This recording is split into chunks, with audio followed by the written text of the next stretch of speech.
Hello, Business Central aficionados. Welcome to another episode of A Shot at Business Central and a Beer, your go-to podcast for ERP insights. I'm Michael, one of your hosts, and I'm joined by the one and only Ken. Absolutely, Michael. In the spirit of Thanksgiving, this episode number 55 is a condensed edition.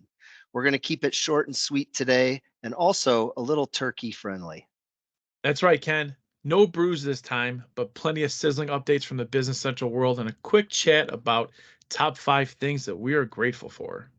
So, whether you're craving a turkey or digging into some pumpkin pie, join us for a rapid roundup of BC news and a dash of tech trends. Let's get into it.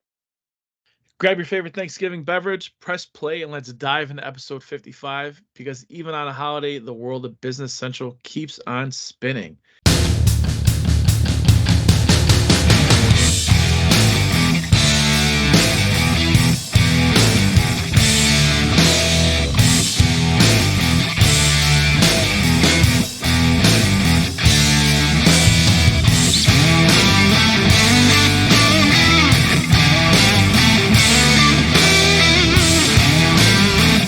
That Ken, tell everybody what you chose for us to drink this week or this month. We once again have a first. We like to keep it fresh here. And for today, I don't know that this is necessarily my favorite Thanksgiving beverage, as you mentioned in the intro. But we are drinking beer. Today we're going to be drinking root beer. The ever popular, famous root beer. Yes. So I thought, what kind of beer haven't we had? And I'm starting to run out of, ideas. So somehow it just popped into my head. Oh, root beer.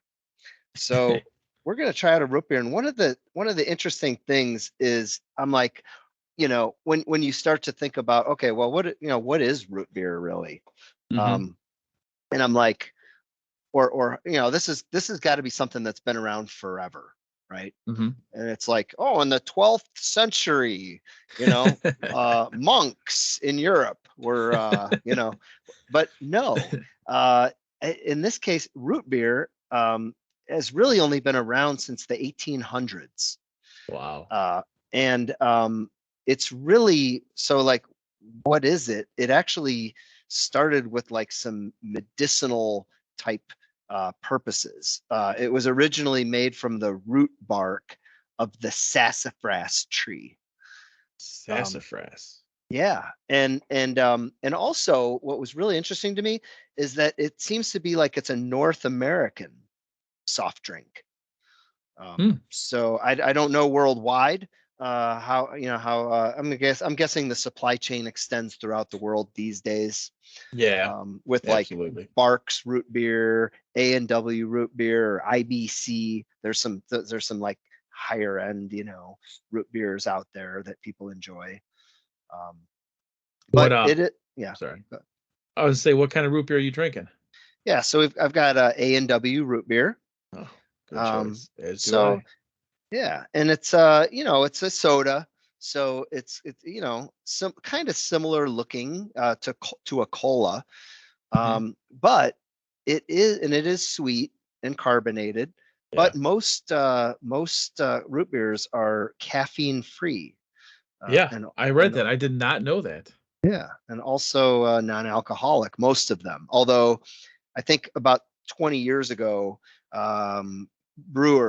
craft breweries started making root beer with alcohol. And there was Those will do you in. Yeah, Those. Oh, yeah. Have you had one of those before? I have. I've had not your dad's root beer, which I think is based out of Illinois, if I'm not mistaken, or maybe it's called Yeah, not your father's root beer. not But your it, father's root beer, correct? yeah, I think it's either 10 or 10 and a half, maybe even 11% alcohol. So couple that with Yes. the sugar in it. Oh my God! If you have a few of them and you stand up, yeah, it hits you. I drank not your father's root beer one day, and one day only. It knocked me on my ass. I mean, because you're just drinking it. It tastes so good, It tastes right? exactly like root beer. Yeah. yet like you said, it's not like 4% or 5%. It's like 10%. Yeah, it's Uh, huge amount of so alcohol. And the way they can mask the actual beer flavor is amazing. I mean, in my opinion, it tastes exactly like root beer. I made the mistake. We're at this place where they served, like 500 different beers. So you try a whole bunch of different things. So in between the craft beers I was trying, I was like, "Oh, I'm gonna drink your not your father's root beer." So in yeah, between right. each drink, it got me. Yep. Yeah, and the other so the other way that it's made is from the vine of Smilax ornata, which is also Oh, known as sarsaparilla. So wow. you may have heard that. Some people may have heard that term, like someone walks in and says, "Give me a sarsaparilla." Um, it's basically like root beer. Although this is little trivia, that ingredient that's in that sarsaparilla was banned by the United States Food and Drug Administration in 1960 due to Interesting. its it had Oh, carcinogens really? in it or whatever. So now most root beers are actually made using artificial flavors. Which is also known for carcinogens, so it's kind of funny. Correct. Right. Like, yeah. Oh, that's way better. Right. Yeah. Yeah. And Oh, yeah. also, Yeah. in the 1800s, it was they people drank it hot or warm. Oh, really? Yeah. Maybe So for more of, like you said, the medical effect or whatever. Maybe it yeah, was yeah, like they think tea, right? Right? Like a warm right. tea. Like, oh, you're sick. I got just the thing for you. How about some soda? Yeah, yeah. Well, it's funny you actually mentioned that because when I was growing up, my parents always had, or my grandparents always had 7 Up like in the refrigerator, right? And Yeah, whenever you didn't feel settle your good, stomach. Yeah. yeah, whenever you didn't get a cold, it was like drink 7 Up, drink 7 Up. Yeah, it was like if you had like a stomach ache or Yeah. yeah, kind of upset stomach, you would yeah have some Sprite or 7 Up or something. Now, what I couldn't find, and I don't know if you came across it with root beer. I don't know if you've ever noticed this either, but when I pour root beer, it seems to foam more than other soda drinks. Have you noticed that? Um, I haven't. I haven't paid attention much though. Yeah, the foam seems to be more than other soda drinks for some reason, and I always wondered why, and I just couldn't figure it I out. don't know. Maybe that's what makes it so good for a root beer float. Yeah, it's true. It's actually, yeah, So it's funny. Root beer floats really just popping milk, right? basically, yeah, yeah. So far I'm enjoying this root beer here, and my mind's gonna be a little sharper throughout the rest of the podcast today. Well, let's hope so, Ken, because you've been lacking the last couple months now. Oh, all right. What do we got coming up? We got the shot at Business Central we're going to get into, right? You got it. Let's roll. All right. So I guess I'll jump in and start out here. So I saw that update 23.1 for Business Central 2023 release wave 2 has come out. It's, one platform, or for hot fixes, one platform, 49 application, bunch of other localizations. But you have some interesting tidbit, or I guess I should Yeah, say interesting thoughts on why 23.1 has been deployed so quickly. yeah. So what I've noticed is that most BC online environments are still running in the production environments are still running 22.5. And 23.0 is the new 2023 Wave 2 release. And so most of those are still, and we've seen some like kind of delay emails coming out saying, they've kind of postponed some of the updates, and now what we're seeing is environments that are running 22.5 are being upgraded directly to 23.1. So Which is my interesting. yeah, my theory on that is that maybe there were some issues with the 23.0 that they found, and so they decided to basically just postpone for maybe a couple weeks the new Wave 2 rollout, and now they're just putting people directly onto 23.1. Yeah, I mean, and that makes complete sense, right? If they discovered some issues with 23.0, just to fix them real quick and put out 23.1 really fast. Although I know a few people who have installed 23.0 in the sandboxes. I think you're one of them. I don't. Did you notice any issues with it when you installed it in the sandbox? Nope, I did not. No. Yeah, so hopefully it's not a problem for the masses, or wasn't a problem for the masses, and only maybe to a select few. But Yeah, and just if you are, concerned about this major release coming out, my suggestion would be to go into the Business Central Admin Center, and in your production environment, you should be able to go in and set a date for when it will apply that 23.1 update, and just push that out a couple weeks, maybe into even into December, um, to kind of let some of these environments get this major release rolled out. Um, and I think that shouldn't really be a problem. That way, you don't just come in on a random Tuesday and your yeah, environment's updated. You can schedule it on a Saturday or a Sunday, a non-working day or yeah, evening.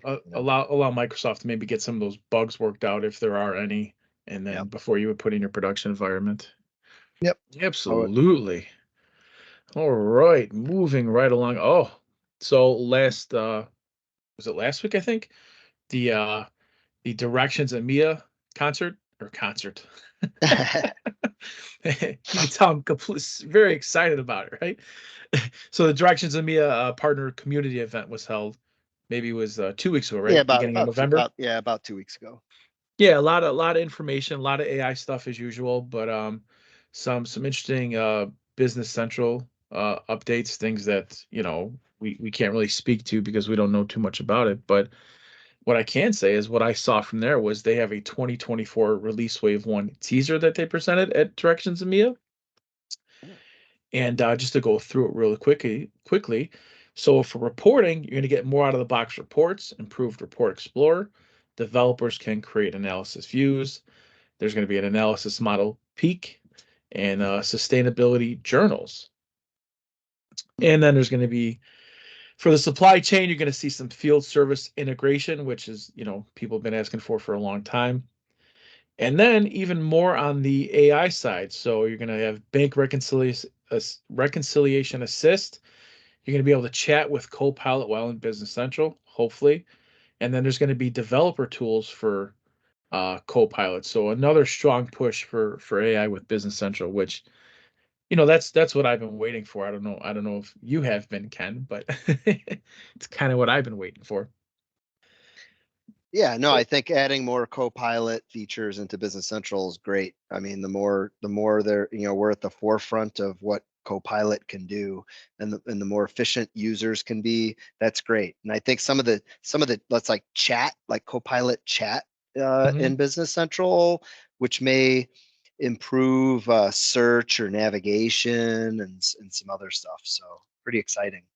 Yeah, and I think with the Copilot chat, they've got a new Copilot platform launching, and what you're going to be able to do is so Microsoft has actually said at this community event that your information is your information. Copilot does not use your information to populate its answers or do whatever it does behind the scenes, which is a really good thing for people. But what they're going to allow you to do is feed information into your company Copilot so that you can create um, they call them GTPs, where you can create GTPs for your individual business, where you can actually ask it questions about budgeting, reporting, numbers, whatever it may be, as long as you gave it that information. So it's pretty interesting. Yep. Pretty interesting. All right, let's see what else we got here. So Microsoft 365 integration, you're going to get improved discoverability and usability with AI. There's going to be more countries for Business Central added for the geographic expansion. For the user experience, you're talking about adding a field. Not really sure what that means. I don't know if Ken, if you heard anything about that. I've not. I wonder if that means that through the user experience, people will be able to create new fields in the database, Could like be, could that, be. or I assume that doesn't mean just add a field that exists onto a page. I'm gonna. That sounds to me more like you're going to be able to add new fields, Interesting. onto a customer or onto an item or whatever. Um, Yes, that's going to be interesting. All right, you're going to be able to drag and drop multiple files. Obviously, there's going to be more integration with the Power Platform, Power BI dashboards for core ERP, um, things like that. So for development, they said that there's going to be drag and drop API for AL. I'm not a developer, but I think that might be kind of huge for a lot of developers to make their life a little bit easier. Let's see, administration, more granular access to environments, advanced data privacy, and then there's going to be auditing in Microsoft 365.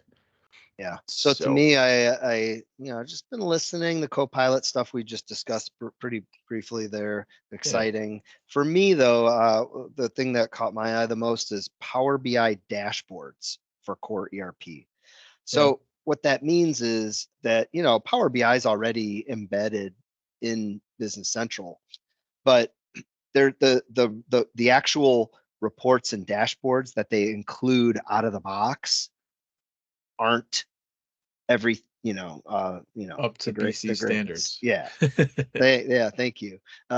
So I think this seems exciting to me if they're like going to create like a customer dashboard report or inventory focus thing, or for purchasing, like that you're going to kind of get some out of the box pre-built reports and dashboards, where right out of the gate people are going to have huge advantages in terms of visibility and analytics, um, without having to build it themselves every time. That should make people's lives a lot easier. Yeah. Um, all right. So, anything you want to talk about with Directions EMA before I got a few other things? I do, yeah. So I'll drop in a few. Yeah, we can kind of bounce back and forth here. One of the things is a kind of a quick one, for anyone who any like what we'll call legacy Dynamics, on premise customers out there, and you're looking to move to Business Central Online.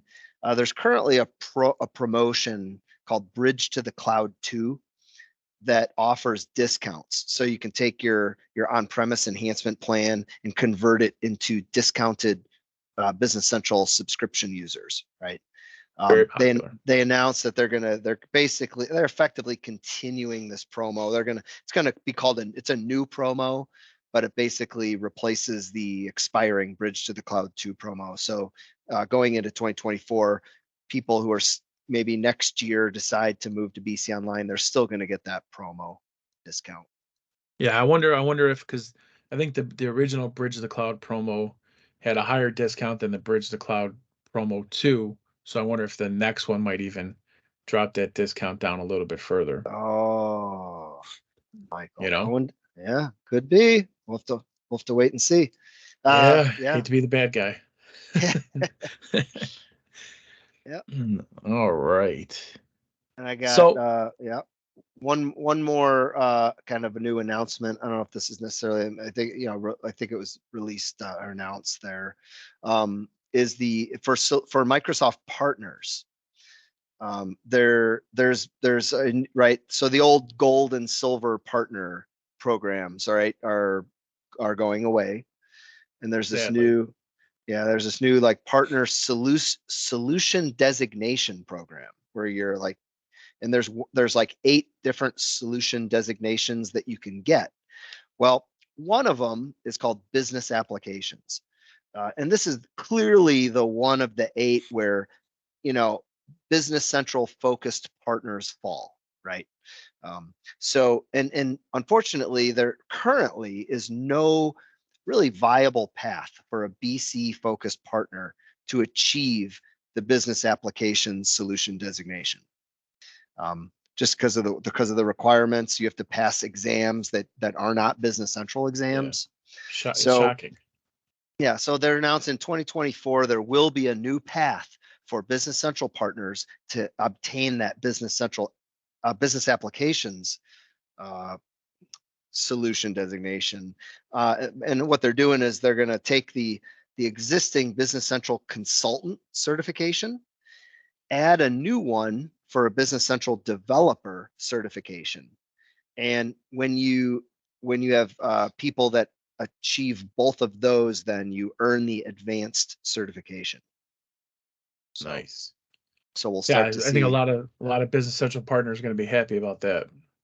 Yep. Yeah. And I think, it will allow Business Central partners to actually differentiate themselves in a meaningful way with other Microsoft partners who may just be selling Microsoft 365 licenses or or Azure services or something, but not know anything about Business Central. So this will be a way to for users and just people in general to have a much better, clearer understanding that, oh, this is a Microsoft partner that focuses on the Dynamics, business applications, specifically Business Central.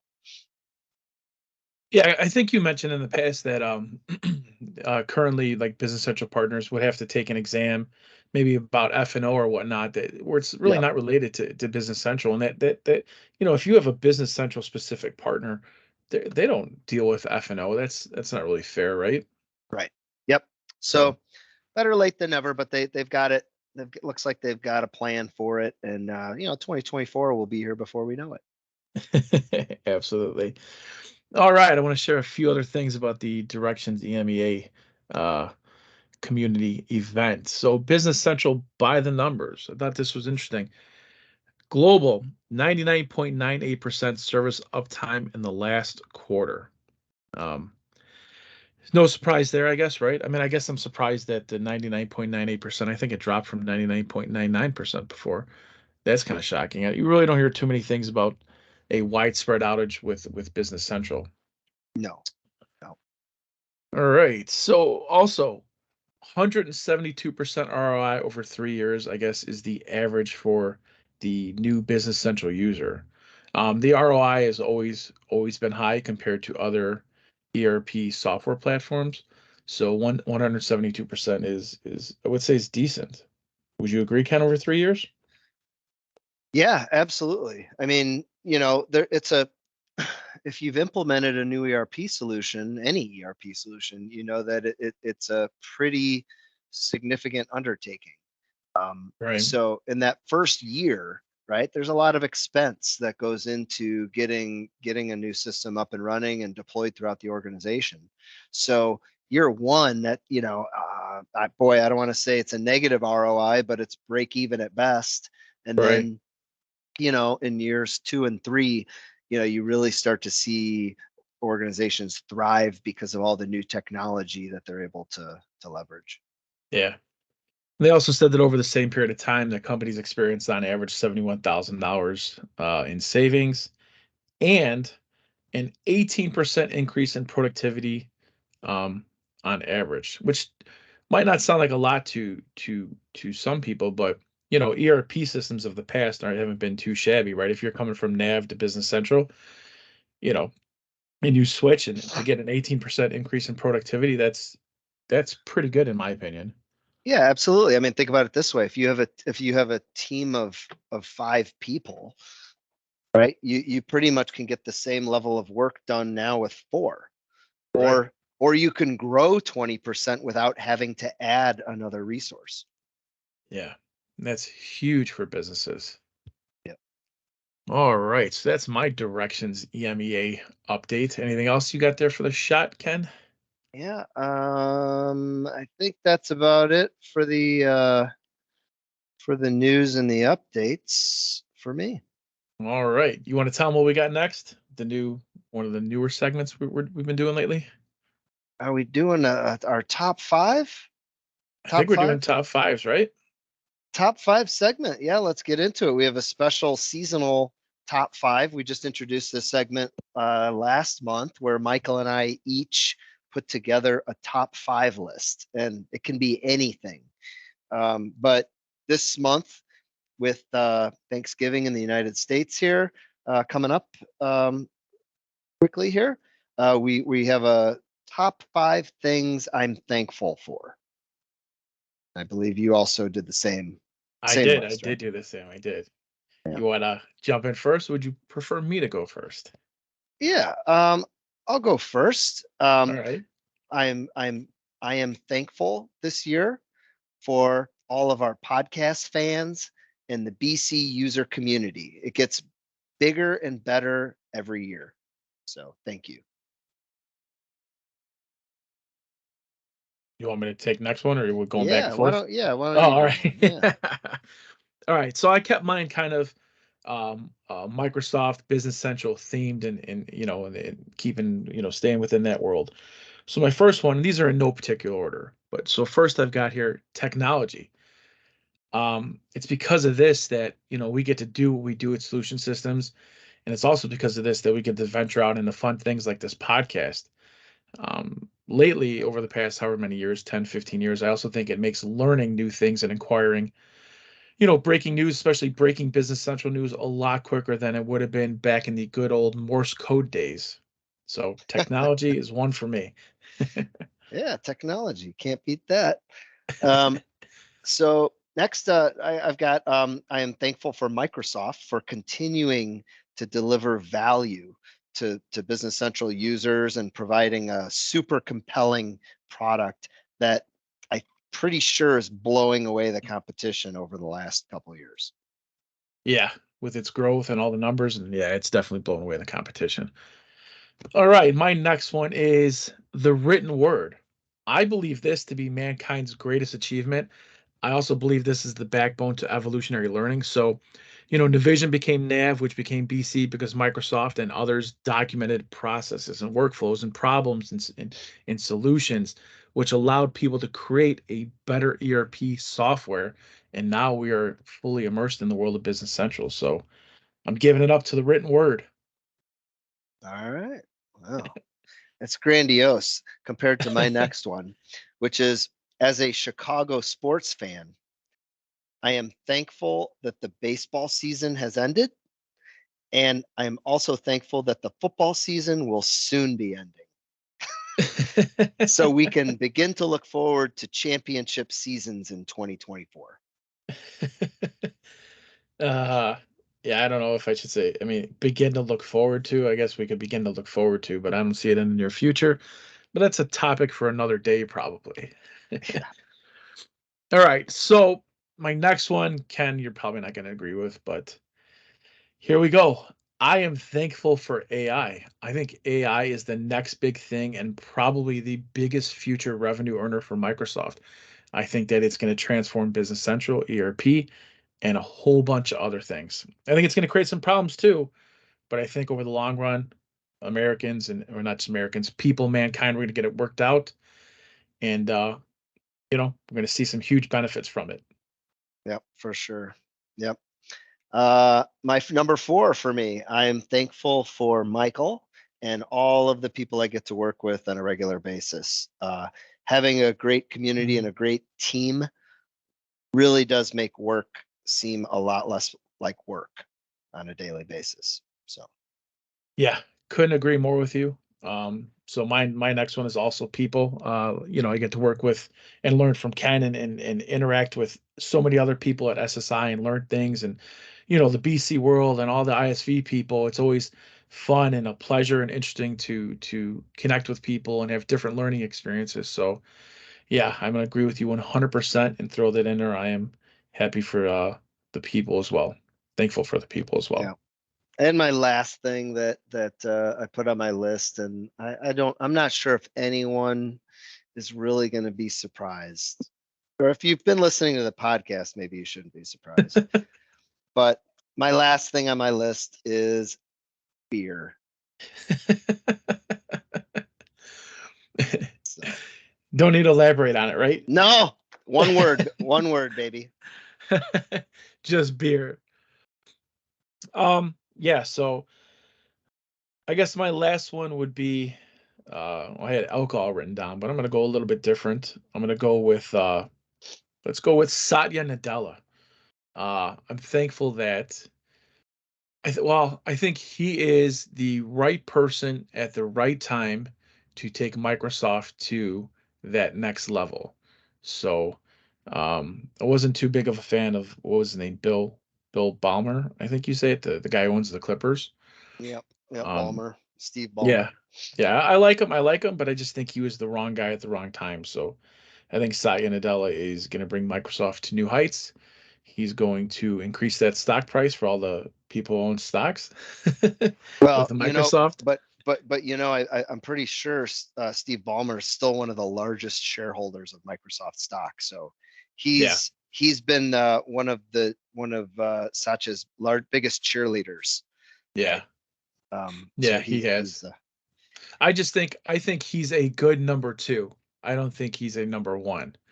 But I don't know the guy. I mean, I know Bill Gates pegged him to be the number one, and like you're saying, I know that because of his stocks, whatever, he's one of the richest people in the world. Plus the Clippers, I think I don't know if he's top seven for richest people in the world, something like that. But he's definitely up there. But I think what sets apart Satya from the others is his vision. You know, I'll be the first one to admit when he was pushing cloud 5, 6 years ago, I was like, oh my God, come on. Cloud, all the problems, you got to rely on somebody else. But his vision was like, nope, that's the way to go. So with AI, I think he's going to bring it to new levels. Yep, definitely. Yep. All right, and I think last but not leastly here we want to we want to kind of take a look ahead uh, Absolutely. at what we've got coming up next month and beyond. So next month in December, we are going to have a special guest with us, Mr. Jim Geo from Triangle Package Machinery, returning again for our annual what has now become our traditional annual holiday special. Jim first joined us in December of 2019, was back in December of 21 and 22. And, I think if you tune in next month, where everyone will get to hear about um, their progress that they made in Business Central in 2023 and their plans extending into next year, 2024. Yeah, it's going to be a good time. It's always fun when Jim comes on the podcast. It's become a really good tradition, and what else makes it really good? I mean, for the listeners, it's very informative because he's going through a Business Central journey that is quite amazing, right? Coming from a green screen legacy terrible system to Nav to Business Central, on premise to Business Central, and Yeah, what they yeah. hosted in the cloud. Or I mean, they're multi or single tenant now, right? Yep, yep. So And so then yeah, hopefully so I full tenant. yeah, and you can kind of get the full history and story. You can go back and listen to those previous December podcasts and kind of hear some of what's gone from year to year. Yeah, we'll put together a mashup, definitely. And then so in January for the January podcast, I get the privilege of interviewing somebody who wrote a book in 2007 titled The Executive Guide to Implementing Accounting Software. Over 100 ways to ensure the success of your project. I'm not sure Who's who who's authored that book. Ken, you got any who's ideas? that? Who's that? Who wrote that book? Just some guy who's in the BC world, I guess. Can No, can I get actually, it? Can I get it on Amazon? yeah, you can get it on Amazon actually. All right. We'll put a link to it in the show notes for sure. So, but yeah, so Ken, if you haven't figured it out, Ken is the author of that book, and I'm gonna go through the book, write down some questions, ask him, and try to put Ken through the ringer, put him through the test, so to speak, and see what he comes up with for answers to my hard questions. Yeah, you know what? It's really interesting. I wrote this back, basically just taking a lot of concepts and principles that I used and we used to kind of implement Dynamics NAV at the time and now Business Central, um, and just to kind of highlight some key things that you can do or avoid to make sure that your implementation project goes successfully. And I'm kind of curious to just see that was 16 years ago, right? So Wow. what's changed? What things are like funny? Like because I was referencing maybe some you know old technology or something Right, that's right. no longer relevant, or what am I missing now that we're in this cloud world that maybe Yeah. should be in there. So my I mean, guess hey, is most of the things are going to be still relevant, I yeah, think. it's exactly what I was gonna say. I was like, I'm sure that most things are probably still relevant. Yeah. So it's gonna be interesting. Except that one tip to make sure to always keep your Palm Pilots charged. Yeah. Oh, it's a great 2007 Palm Pilot. Yeah, it's about that time. Or your BlackBerry, you know. So but Oh, yeah, no, it should be awesome, fun. I awesome. mean, and the point is, we want to focus on really implementations, right? Business Central. We know that implement, choosing the right ERP software solution is maybe half the battle, right? The other half the battle is getting it implemented, getting it deployed throughout the organization successfully. Yeah. And if the best software possibly ever created, right? If you don't have a plan and a process to get it put in place, right? It's not going to make it. So It fails, yeah. so we're going to kind of be talking about that and just focusing on key things that you can do or avoid when implementing new software. Yeah. Should be interesting, should be fun. And I'm telling you right now, though, I'm going to come at you with some hard questions. I expect nothing but that. This Bring is back going the to old be, Stump Ken segment. yeah, like who's the, I don't know, who's the TV interviewers who are the really Morton asking Downey Jr. asking those really tough questions. But you're the Barbara Walters Yeah. of Microsoft community here. Oh, that's awesome. That's awesome.